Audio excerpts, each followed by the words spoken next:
안녕하세요. 보험설계사 오프로입니다. 오늘은 사회초년생 분들이 절대 하지 말았으면 하는 보험 가입 형태에 대해서 이야기를 해보고자 합니다. 취업을 해서 월급을 받기 시작하면 저축도 하고 자취를 한다면 월세 납입을 하거나 필요한 물건을 구입을 하거나 좋아하는 옷과 음식, 취미활동 등 다양한 곳에 지출을 하게 됩니다. 보험도 여러 가지 지출 대상 중에 하나인데요. 위험을 대비하는 차원에서 보통은 실손의료비 보험, 안보험과 같은 보장성 보험도 본인의 상황에 맞게 이제 하나쯤은 준비를 하게 됩니다. 사회생활을 시작한 성인이긴 하지만 금융 상품에 대한 이해도가 낮은 상태이기 때문에 특히나 구조가 다소 복잡해 보일 수 있는 보험을 잘못 가입을 해서 손해보는 경우를 자주 접하게 됩니다. 여기서 잘못된 보험 가입이란 본인에게 필요하지 않은 보험을 가입을 했다거나 지출 여력을 뛰어넘는 과한 보험을 가입했다든지 여러 가지가 있을 수 있겠지만, 오늘 사회초년생 분들에게 꼭 드리고 싶은 이야기는 보험을 적금 개념의 저축수단으로 가입을 하지 말라는 것입니다. 사회초년생 분들에게 가장 중요하다고 생각을 하는 건 종잣돈을 만드는 거라고 보는데요. 3천만 원, 5천만 원, 1억 등 이런 종잣돈이 마련되어 있으면 미래를 설계할 수 있는 선택지가 굉장히 많아집니다. 집을 사서 거주의 안정성을 확보할 수도 있고요. 결혼을 해서 좋은 가정을 꾸린다거나 아니면 부동산, 주식, 펀드와 같은 특정 자산에 투자를 해서 내가 가진 자산을 점점 키워나가는 수단 등으로 활용을 할 수 있습니다. 앞에서 말씀드린 보험을 저축수단으로 활용하지 말라는 이유는 보험 상품 중에는 저축성 상품도 있긴 하지만 어찌됐든 간에 대부분 장기 상품이기 때문에 돈이 장기간 묶여 있을 수밖에 없거든요. 살다가 보면 중간에 갑자기 돈이 필요할 때가 생기거든요.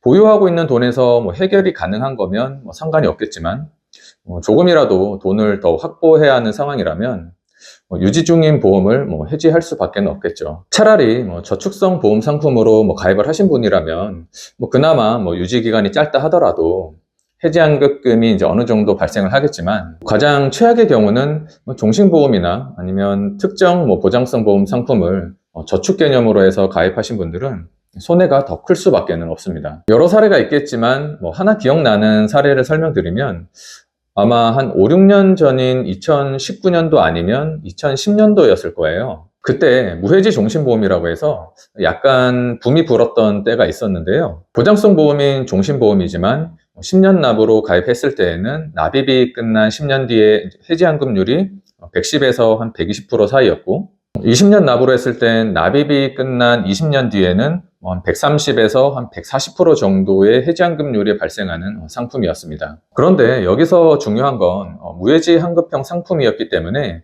보험료 납입이 끝나기 전에 해지를 했을 때에는 해지환급금이 0원입니다. 해지환급률을 보고 저축 개념으로 가입을 하셨던 분들은 손해를 안 보려면 무조건 납입 기간을 채워야 하는 거죠. 지금도 기억에 나는 건 그 당시에 제 고객분 중에 20대 후반에 이제 남자분이 계셨는데요. 어디서 이제 그런 정보를 보시고 본인도 월 한 30만 원 정도로 해서 가입을 하시고 싶다고 이제 연락을 주셨어요. 그분은 직장인이셨는데 예전에 이제 보험 상담을 하면서 월 소득이 이제 어느 정도인지는 제가 대략 알고는 있었던 터라 차마 이제 권하기가 이제 어렵더라고요. 그래서 돈을 모으시려고 하는 거면 그냥 적금이나 예금 같은 걸 돌려서 이제 하시라고 이제 말씀을 드렸는데, 그래도 본인이 하시겠다고 하시니까 저도 이제 더 이상 만류 드릴 수는 없어서 이제 가입 안내를 해드렸었죠. 코로나 터지고 이제 몇 달 뒤였던 것 같은데 보험 해지할 님이 하나 이제 왔길래 이제 뭔가 하고 봤더니 그때 이제 무해지 종신보험 가입하셨던 이제 그 남자 이제 고객님이 보험을 이제 해지했다라는 이제 알림이었습니다. 보험 계약이 해지되면 담당 보험 설계사 연락처로 문자나 이제 카톡으로 이제 알람이 오기 때문에 바로 알 수가 있거든요. 그래서 이제 한번 연락드려서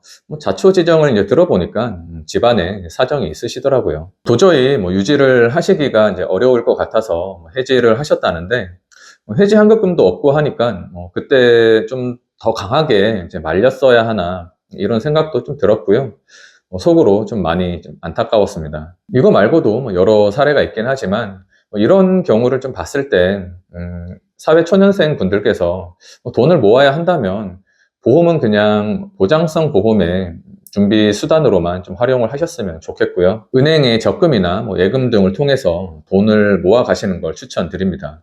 이런 건 중간에 해지해도 원금을 받을 수가 있잖아요. 먼 미래에 발생할 수 있는 그 수익률도 고려를 안 해볼 수는 없겠지만, 종잣돈을 모을 때 이제 원금을 잃을 수 있는 리스크를 지지 않는 게 중요하다고 생각을 합니다. 저의 의견이 무조건 100% 정답은 아니겠지만, 이 영상을 보시는 사회초년생 분들께서는 보험으로 금전적 손실을 볼 수 있는 상황은 최대한 피해 가셨으면 하는 바람을 가져봅니다. 오늘 준비한 내용은 여기까지고요. 시청해 주셔서 감사드리고 다음 영상에서 인사드리겠습니다. 보험 광고는 보험협회 광고 심의 기준을 준수하였으며 유효기간은 심의일로부터 1년입니다.